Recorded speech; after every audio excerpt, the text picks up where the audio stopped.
even though the weather has changed and the cold is here, me and Tuck are still grabbing fresh fruit from the food forest. Back in May, we started harvesting strawberries. Now it's November and we're still harvesting fresh fruit, and we'll continue to harvest fruit into December. It's a lot of fun when you have all different kinds of fruits and veggies to grab throughout the whole entire growing season and to harvest. That's why me and Tuck always encourage you to focus on both diversity and season extension. Which leads me to the fruit we're focusing on today. It's easy to grow, incredibly reliable, pest resistant, and super delicious. I'm talking about the persimmon. This thing is the latest fruiting crop in my whole food forest. This persimmon is not the typical kind that you could get in the stores. And that's why growing your own fruit trees is so rewarding. Because if you want some stuff, you can't just go to the store to buy it. You have to grow it yourself. This variety right here is known as the Nikita's Gift. It's a hybrid, a cross between both an American persimmon and also an Asian persimmon. It only grows to about 10 to 12 feet in height. It's super cold hardy, down to like -10 degrees Fahrenheit. It's self-fertile and it grows in zones 5 to 10, but it does need at least 200 chill hours over the winter. The ones you see on this tree right now are not fully ripe yet because we need some cold days or a heavy frost for them to fully ripen. In early December, the leaves will all be off this tree and the fruit will be super ripe. It looks incredible with all the ripe fruit hanging from what almost looks like a dead tree. Unlike the persimmons you typically buy from the store, which you eat when they're hard, this variety of persimmon you eat when it's super soft.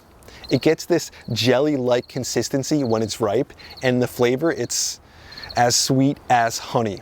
I think that might be why it's sometimes called the divine fruit.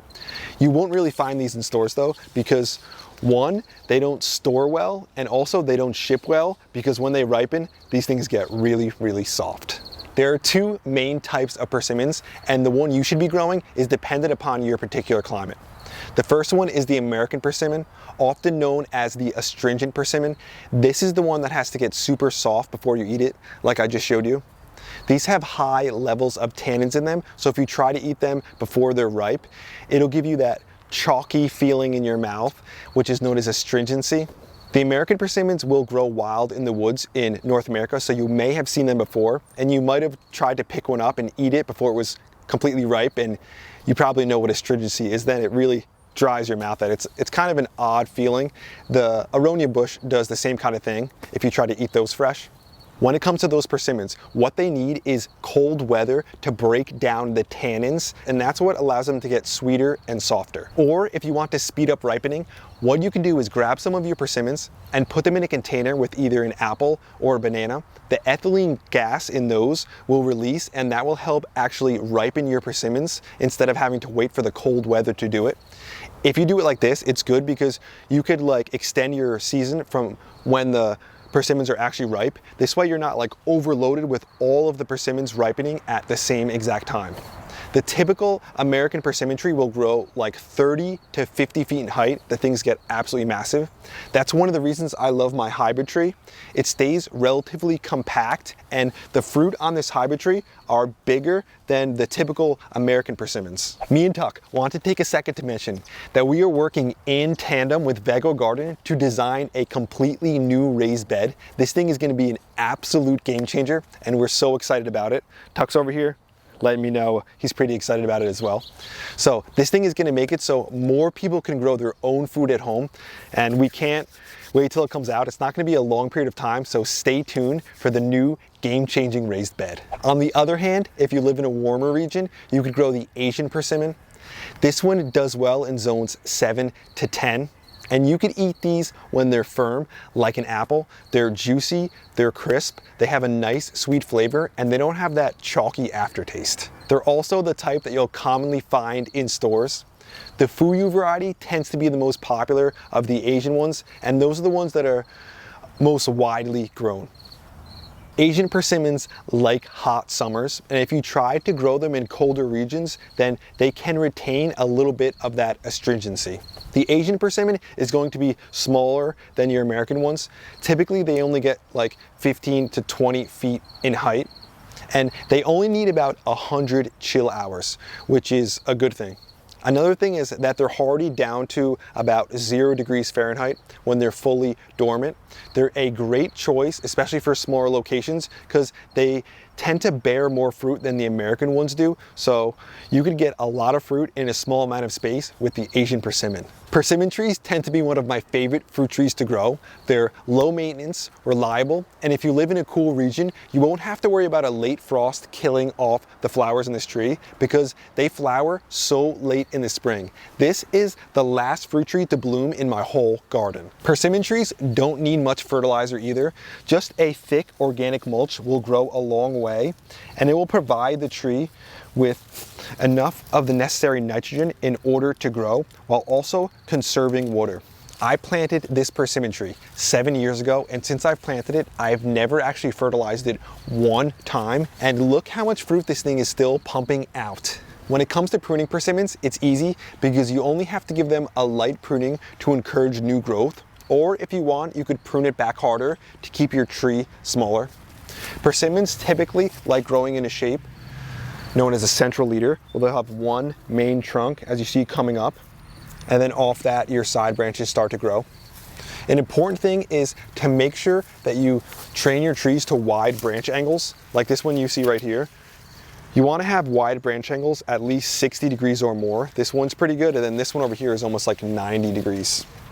So the wider the branch angle, the stronger the branch is going to be, and it's going to be able to hold more weight. If you have really sharp branch angles, then those are way more liable to crack when you have a good amount of fruit on your tree.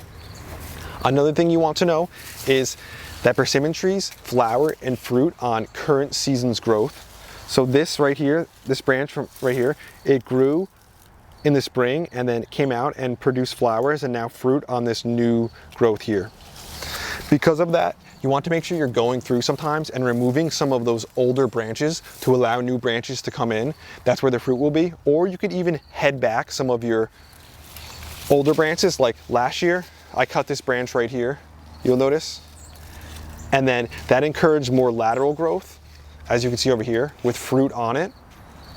And when you do that, you'll have more lateral growth, and that will give you more fruit on a smaller tree, which is nice to have so much fruit just on a small compact tree. So pruning will allow you to get the most out of your trees. Just like pruning is important, you also want to make sure that you're thinning your trees after they flowered and produced their fruit.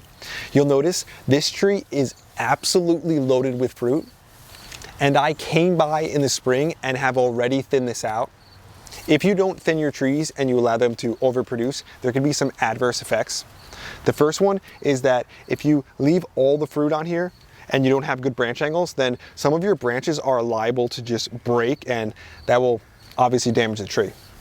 Another one is if you don't thin, then your fruit is going to be smaller. Notice right here, some of this fruit is a little smaller than I would like. And even though I thinned a good amount, I could have still thinned more, and that would have given me bigger fruit. This is a decent sized one. But if we pull off some of the fruit when they're young, it'll allow the other fruit to get larger because there's, enough energy to spread between it. Another thing is if you allow your trees to overproduce too much, then that could stress the tree out so much that it might skip a year of production. So by thinning, what we can do is have trees that are less liable to break.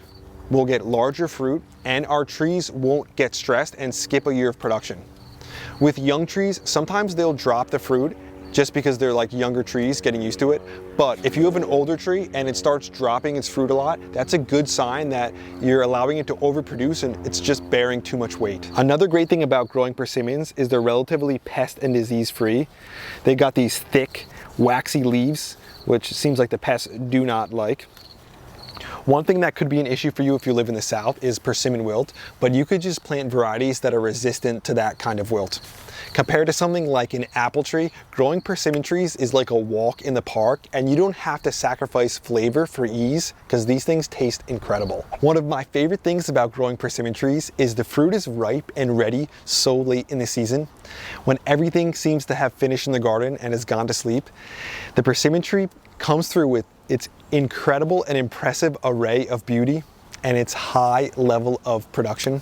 There's a reason that I stuck it in the front corner of my food forest. In the winter and also in fall, when I'm looking out the window, I see it, and when I take a step out the back door, I get to see the incredible beauty, especially as these leaves start to lose some of their chlorophyll and change colors. It's like the whole tree looks like it's on fire or something. So when the cold weather comes and you start to get those winter blues, this incredible tree seems to lift me up and reminds me that every season has its gifts. That's today's video, growers. Thanks for watching. We hope you enjoyed it. We hope you got something out of it. Overall, me and Tuck, the boss here, think that the persimmon is the kind of tree that everyone should get in the ground. They're easy to grow, they're reliable, they don't take a lot of work, so they're low maintenance, and you only need one of them technically, especially if you get a self-fertile one like the one I have here. You could get more than one if you want better pollination, but you don't need a lot of them. If you get one like I have, they don't need a lot of space. It's just overall a great tree to have, especially because they do so well late in the season. Like when everything else is quit, it's really nice to be able to just go there and grab some fresh fruit right off the tree, and it allows you to just extend that season even further. If you do what me and Tuck like to do, you start with asparagus. This guy loves his asparagus early in the season. Then you grow strawberries, blueberries, blackberries, raspberries, cherries, currants, apples, pears, and then persimmons. There are so many fruits you can grow through that whole season. It just makes the whole year a lot more fun when the majority of it, you're grabbing fresh fruit from the garden. We had a blast out here. We hope you guys got some value out of this video. We wanted to send a thank you to one of our new channel members, Scott Brewer. Thanks for being a part of Team Grow. Thanks for having your hand in everything we're doing out here. Me and Tuck are so excited about the new raised bed coming out. We're going to be leaking a little more like hints and footage about it before it does come out, and then once it does, we hope you guys enjoy what we put together, and we hope that it's something that can just allow you to grow more food in your backyard. That's the whole part of Team Grow, to grow as much as you can, to encourage others to grow their own food, then they could share, and the whole thing just grows exponentially, and we're just growing a better future for everyone, one backyard at a time. We had a blast, and if you did enjoy this video, make sure you hit the like button, make sure you hit the subscribe button, and make sure you share this video with your friends so everyone could get some persimmons growing in their backyard and be eating that fresh fruit, the divine fruit. Tuck and James will be back to you again. Actually, wait, before we let you go, one more little shot of the king. This guy's out here working hard. He's always out here. He's a beast. Make sure you spam some hearts for the young king. Tuck and James will be back to you again real soon. We out.